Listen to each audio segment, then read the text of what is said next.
몸통은 고사하고 깃털조차 뽑지 못하고 오히려 깃털 달래느라 급급했던 달래기 수사였다고 아니할 수 없습니다.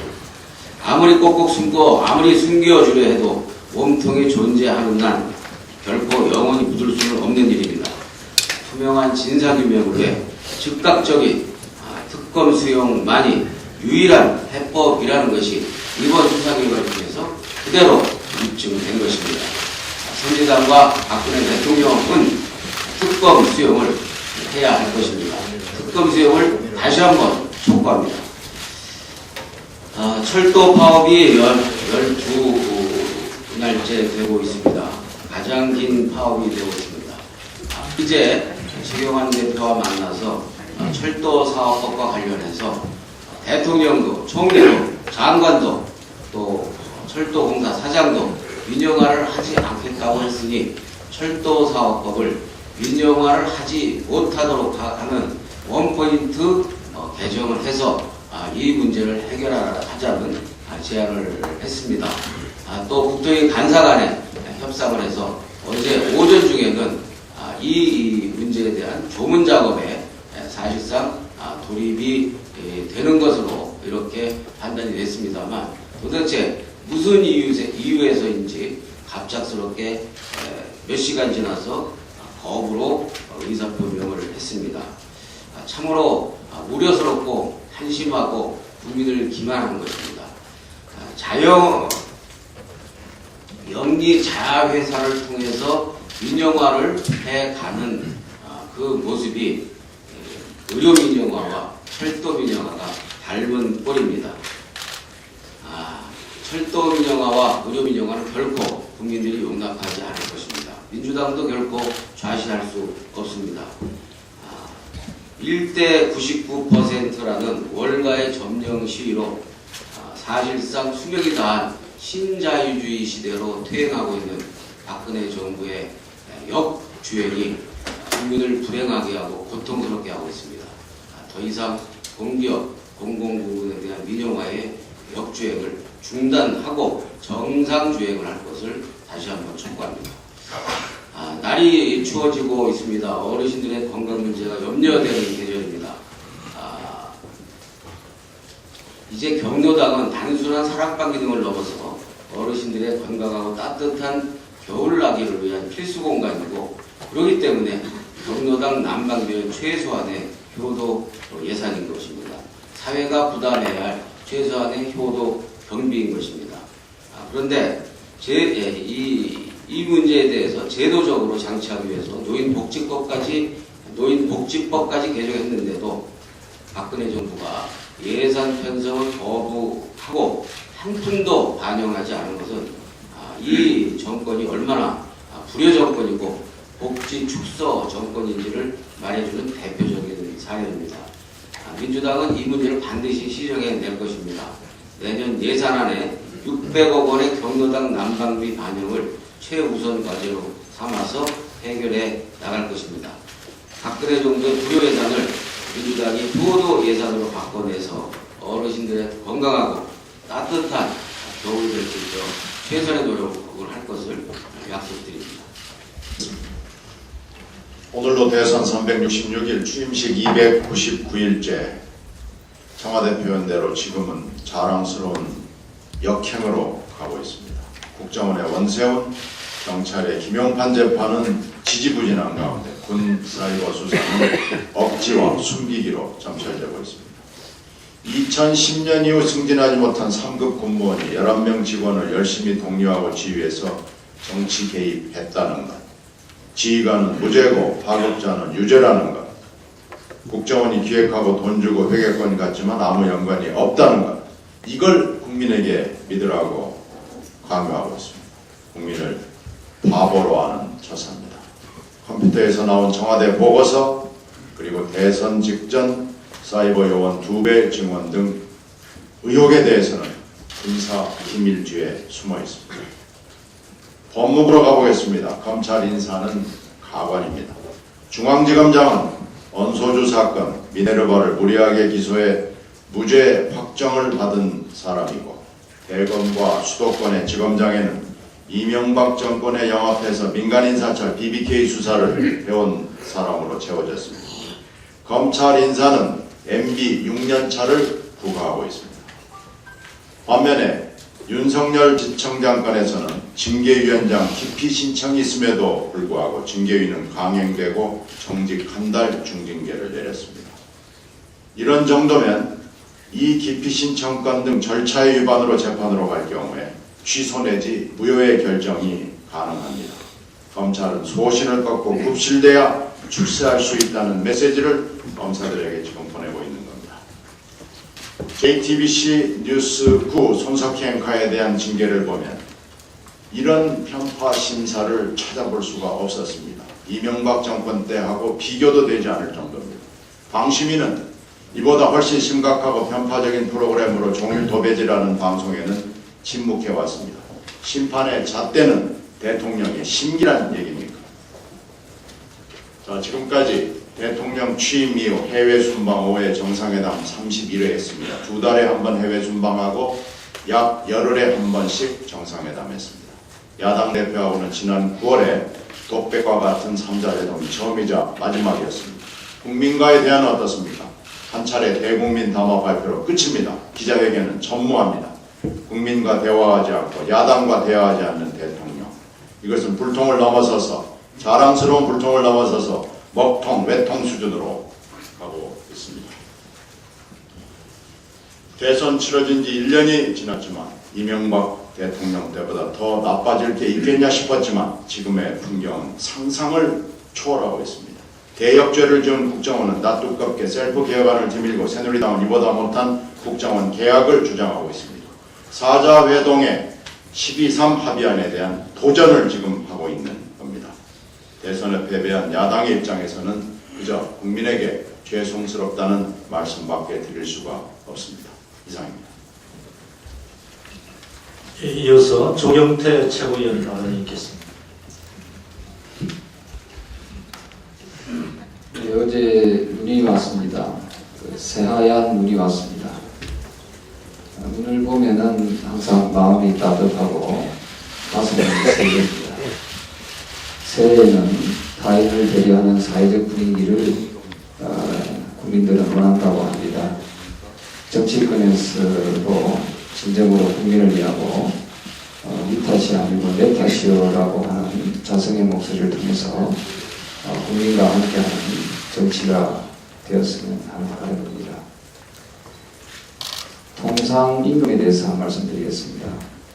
지난 12월 18일 대법원 전원 합의체가 상여금은 근속기간에 따라 지급액이 다르지만 정기적 일률적으로 지급하면 통상임금에 해당한다고 판시했습니다.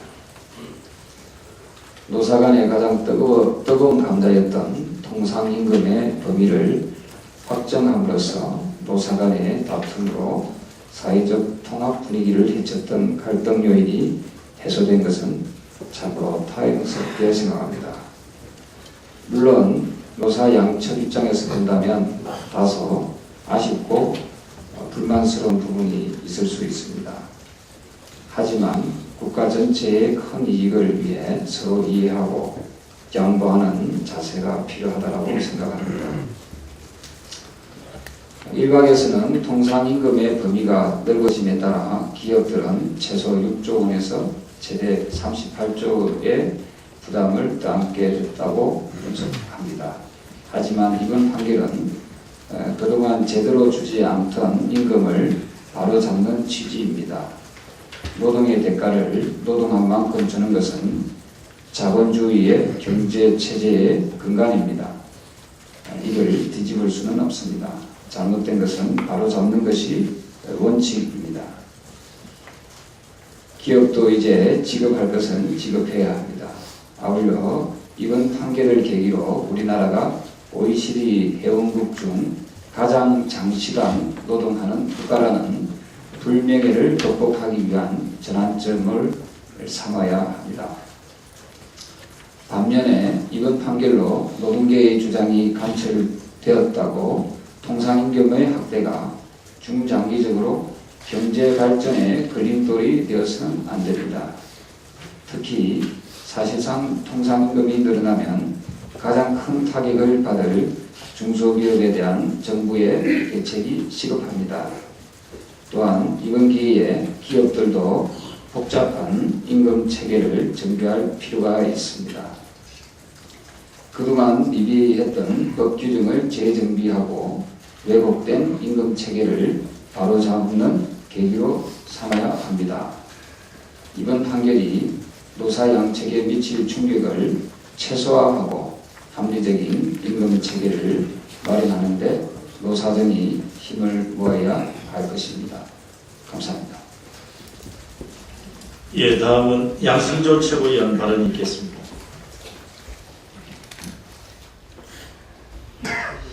예, 이정현 홍보수석은 국민에게 더 큰 이익이 돌아가게 하는 일을 방해하고 비난하는 세력과 소통하지 않는 것을 불통이라고 한다면 그건 자랑스러운 불통이라고 하였습니다.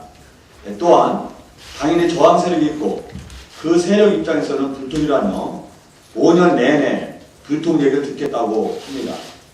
예, 참으로 어처구니 없고 황당한 자기도취에 빠진 소식 발언입니다. 청와대 홍보수석의 말인지 귀가 의심스럽고 청와대의 소통 수준이 여실히 드러났습니다. 소통하라는 국민의 목소리를 자랑스러운 불통을 하며 국민을 혹세무민하고 평가받기를 하고 있습니다. 새누리당 정몽준, 이재호 두 분 중진위원들은 공개적으로 목소리를 내며 청와대 물갈이를 촉구했습니다. 여당 내부에서마저도 박근혜 대통령의 일방통행식 국정 운영에 대하여 충격적인 지적을 하고 있는 것입니다. 청와대의 말대로라면 이분들도 저항세력입니까? 박근혜 대통령에 대한 이정은 홍보수석의 맹목적 과잉 충성이 앞으로 남은 임기 동안 얼마나 국민들의 눈과 귀를 옥죄고 멀게 할지 눈앞이 캄캄합니다.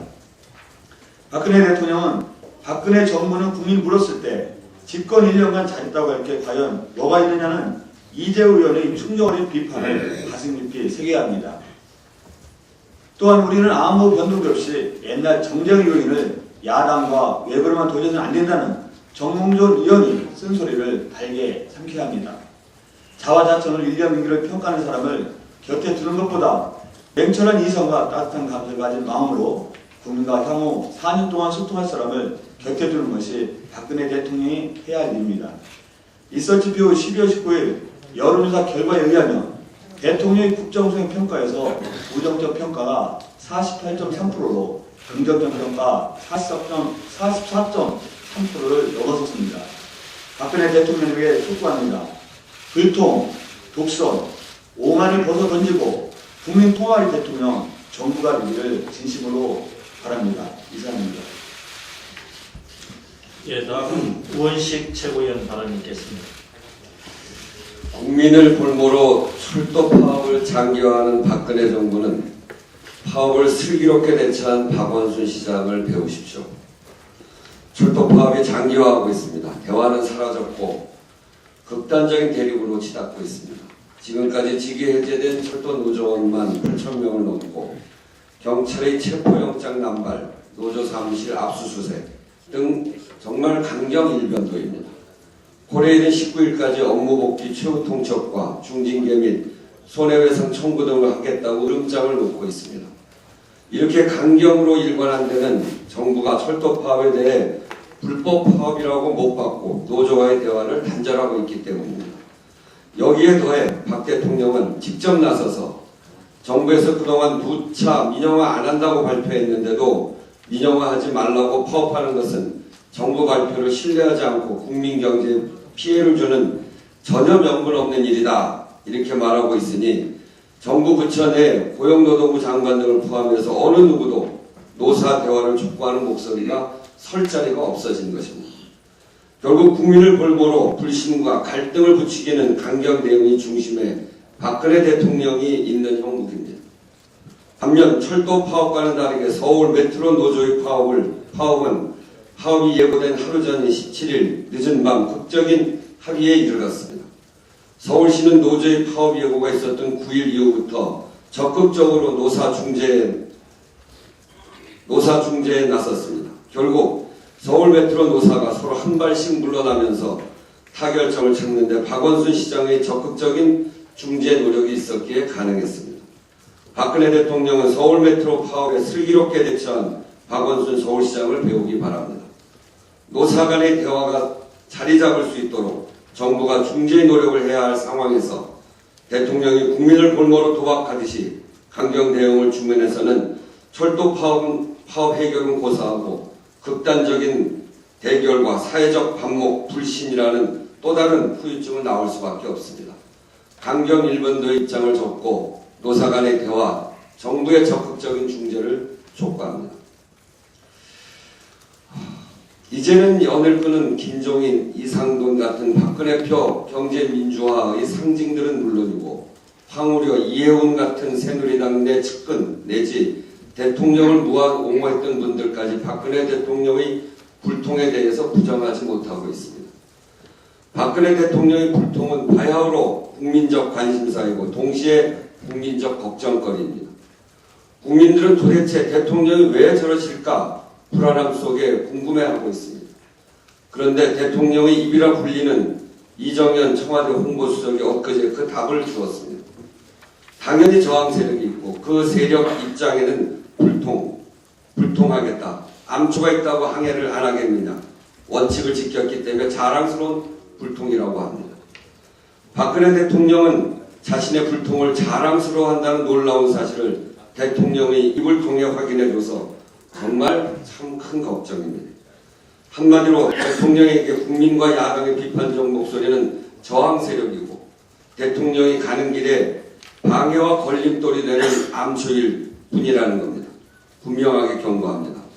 그러나 작은 암초만 보고 그 밑둥에 있는 거대하게 자리 잡은 민심을 깨닫지 못한 채 그대로 돌진하다가는 자칫 배가 좌초할 수도 있다는 점을 명심하기 바랍니다. 이상입니다. 예, 이제 박혜자 최고위원 발언이 있겠습니다. 한국인의 그 주관적인 삶의 만족도가 OECD 36개 국가 중에서 26위에 그쳤다고 합니다. 또 그 노인의 상대 빈곤율은 OECD 국가 중에서 최저 꼴찌라고 하죠. 그런데 그 수치를 봐도요, OECD 평균이 12.8%인데 정말 4배가 넘는 47.2%로 노인들의 그 빈곤율이 높습니다. 이와 같이 노인들의 그 상대 빈곤율이 그 높아져서 정말 삶이 그 어렵다라고 하는데 박근혜 정부와 새누리당은 노인 예산을 대폭적으로 확충해도 부족할 판에 경로당 난방비마저 삭감했습니다. 정말 올 겨울 추울 것이 예상되는데 우리 그 어르신들이 어떻게 그 경로당에서 보낼 수 있을 것인지 걱정이 앞섭니다. 어르신들의 특히 그 압도적인 지지로 당선된 박근혜 정권이 이제는 어르신들이 효용가치가 없다면서 내팽개치고 있는 것입니다. 정말 불효막심한 토사구팽 정권이라 하지 않을 수 없습니다. 경제민주화와 복지, 국민 대통합, 그리고 국민 행복시대를 믿고 지지해준 국민들의 내치는 정권에 대해서 더 이상 무엇을 기대해야 할지 모르겠습니다. 셀프 대선 불복, 그리고 특검 수용 불가로 정쟁을 위반하고 민생을 팽개치고 있는 박근혜 정권 앞에 놓여 있는 것은 지난번에 대통령에 대한 긍정평가보다 처음으로 부정평가가 더 높게 나왔던 18일의 그 여론조사 결과처럼 추락뿐이라고 하는 것을 명심해야 할 것입니다. 이상.